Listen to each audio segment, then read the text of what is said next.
Hello po, good morning. So, ayan, 9 na dito ng umaga, ng morning. Maglalaba ako. Sabay-sabay na itong lahat, guys. Naglaba, tapos magluto dito. Pinakuluan ko muna yung gatas. Gatas ng kalabaw. Pang tsaan na lang namin. Hindi ko na pinapainom talaga si RG ng fresh milk, ha. Kasi nung isang beses ko lang siya pinainom, in-stop ko na kasi nakita ko yung umiiyak siya. Parang hindi siya hiyang ba, kumbaga.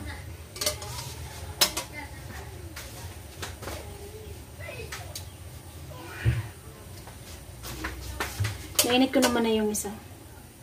Ito yung kaninang umaga, tapos yung kagabi. Ito yung pangtsatsaan namin.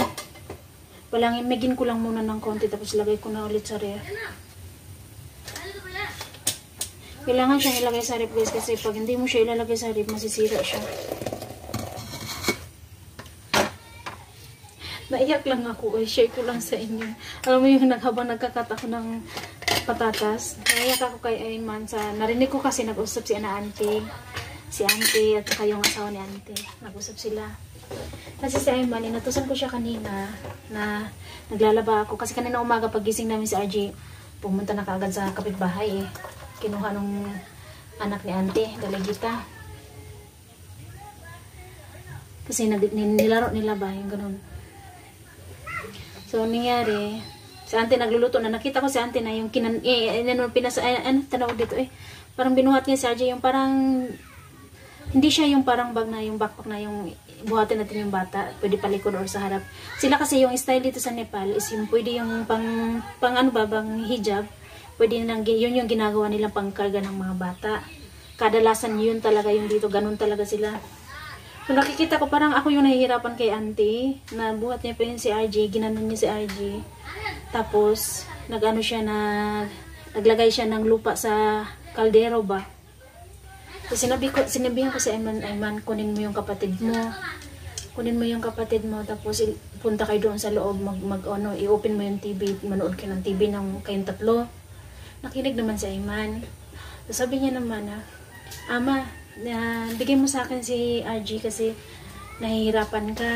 So, sabi, naiyak ako. Naiyak ako yung tapos pagkatapos noon, ayaw ibigay ni auntie kasi nga okay lang daw naman siya. Tapos naglalaba pa yung mama mo, sabi niya sa kay Ayman. Ang nangyari, si Ayman doon na lang, habang nagluluto si auntie, si Ayman at si RG doon nakaupo sa, parang ano nila ba, sa dirty kitchen nila. Tapos si Ayman doon na lang din, nakitingin na lang kay RG. Hindi niya iniiwan si RG. Pagkatapos no, narinig ko na nag-uusap si auntie at saka si uncle na si Ayman, ang bait daw ni Ayman kasi nga nakita niya ako nahihirapan. Gusto niyang kunin yung kapatid niya para alagaan niya. Naiyak ako, alam mo yung sa totoo lang guys, mabait si Ayman. Mabait si Ayman, yung alam mo yung andun yung sa punto si Arin at si Ayman yung palaging nag-aaway. Pero si Ayman naman like pag umiiyak na yung kapatid niya, nagsusuri yan agad.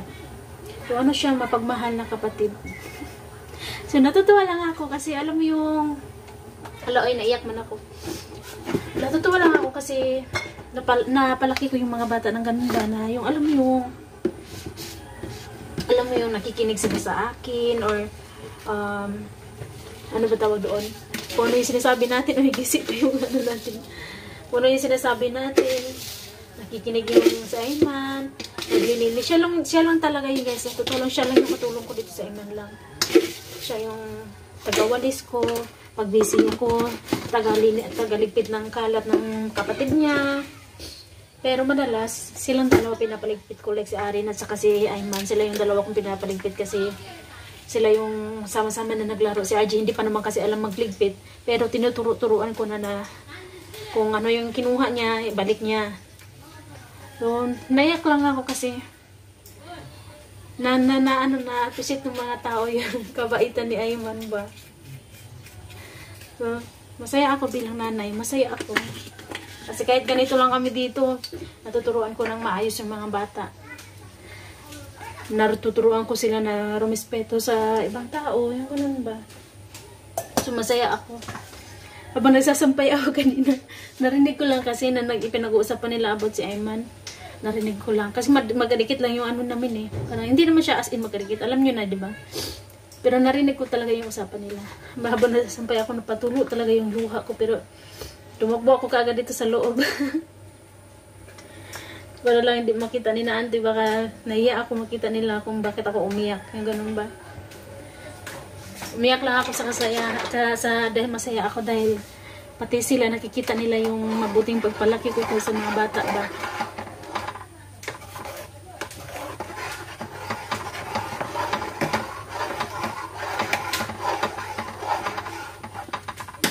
Wala naman kasi silang pasok si Ayman. Mga bata, 1 month silang walang pasok. Napaka-bless ko sa mga anak ko eh. Kasi silang lang talaga yung katulong ko dito. Halos lahat sila yung kasama ko dito. Sila yung katulong ko dito. Pag busy ako, si Ayman yung tagabantay ng kapatid niya. So, nagpapasalamat ako kasi lumaking mabait si Ayman. Mamaya po ulit, tapusin ko lang po ito. Tsaka ako'y sasalang ko muna to, tapos pahinaan ko yung gas. Tapos punta naman ulit tayo doon sa balon, maglalaba ako. Nakalaban na ako ng isang beses, nakasampay na rin ako. Habang pinaikot ko yung washing machine, naglaba muna ako doon, nagbanlaw ako doon, naglaba. And then, nakasampay na ako. Natapos na, kakatapos lang yung pangalawa kong labahin. So, magbabanlaw na naman tayo doon, and then sampay. So, okay na. So, hindi ako mahirap na siya maghila-hila ng tubig, pero okay lang kasi nag-i-enjoy naman ako at mabilis akong kumilos. So, mamaya po ulit. So, yun na yung pangalawa kong labahin. Magbabanlaw na ako. Ano yan? Downy. And then ito. Nakaigib na ako ng tubig na 2 kanina. 2, igiban ko pa ito. Lagyan ko pa ito. Nalabang ko na yung banig, 3 banig at saka yung mga damit at doon. Ayan. Dito sa side na ito, nagtanim yung biyanan ko ng ano, ng tawag dito radish. Akala ko dito, sa side dito, tinaniman niya lahat ng patatas. Ang bala ko dito is garlic lahat, pero tinaniman niya ng ano, ng tawag dito radish. So may space pa naman na konti-konti. Tanim na natin yan. Kailangan natin damihan ng pagtanim ngayong taon na to para mas marami tayong ma-harvest. Naghanap ako nung pumunta ako ng market. Naghanap ako ng garlic na yung malalaki ba. Para malaki din yung ano niya, yung bunga niya. Wala man, puro man maliliit, Maghilap muna tayo ng tubig, guys. Hila muna ako ng tubig, guys.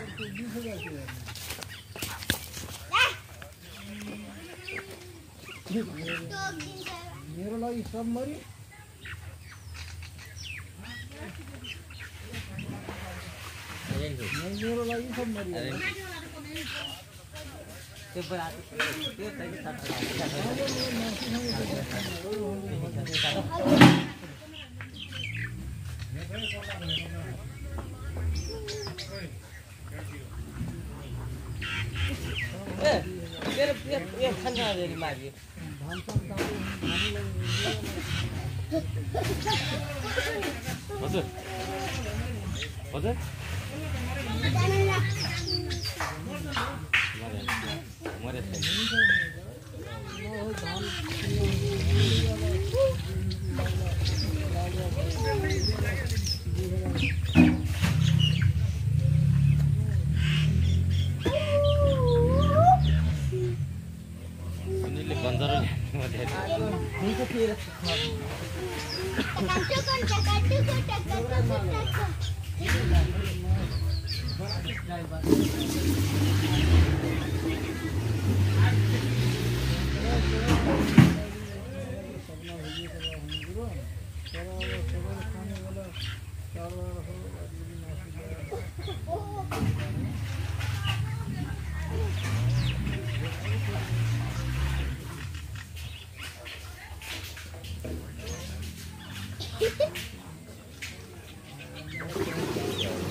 Iman.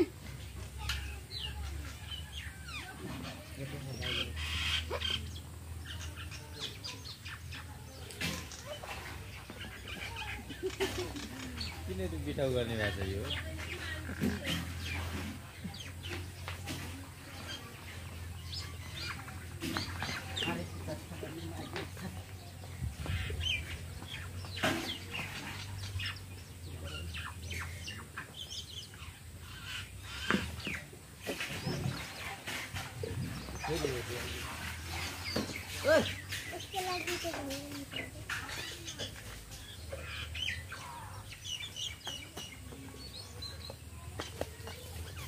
भयो कि मम्मी भइरहन्छ Masuk dalam, Iman. Masuk dulu. Tepus na ako.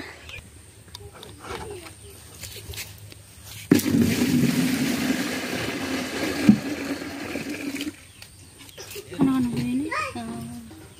Kana ka buwan na siya na wala. Ano? Kana ko kana. Uy. Aja. Gaza ni. Abi kudung ludo ke bai ludo. Ai. Ludo ye. Sejak ada baru hamzah. Gue. Tidak mau cara terus sama buk sudah lah itu sih katanya. Ya. Bom nanu itu kutar dal halang tuh dah. Hah?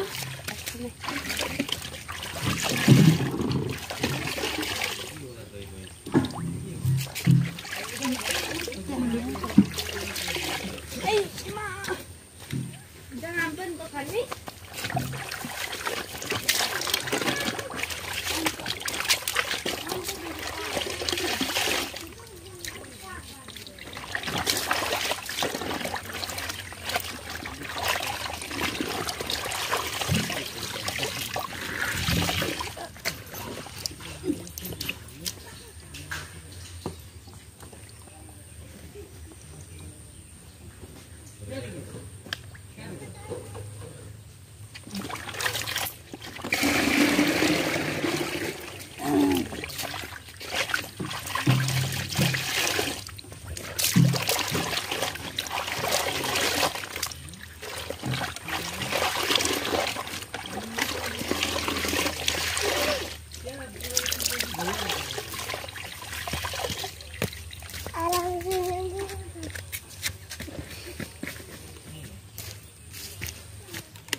Wih, gak jadi original. Sinawahan talaga kita si RG sa tindahan. Ha? Laban muna ako guys para mabilis ako matapos.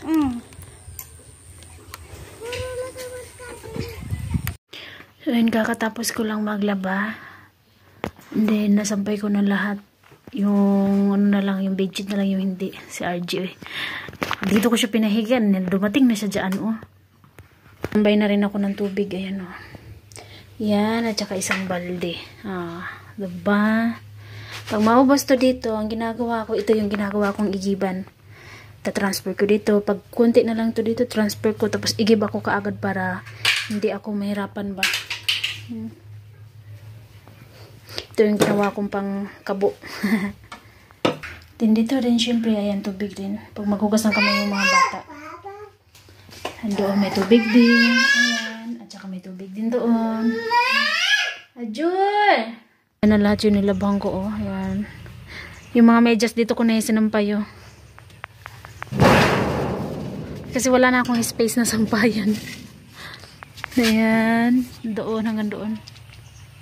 Tapos ayan, oh. Diba? Dami kong nilabhan talaga kasi ilang weeks din akong hindi nakapaglaba. Si RG, tignan niyo. RG!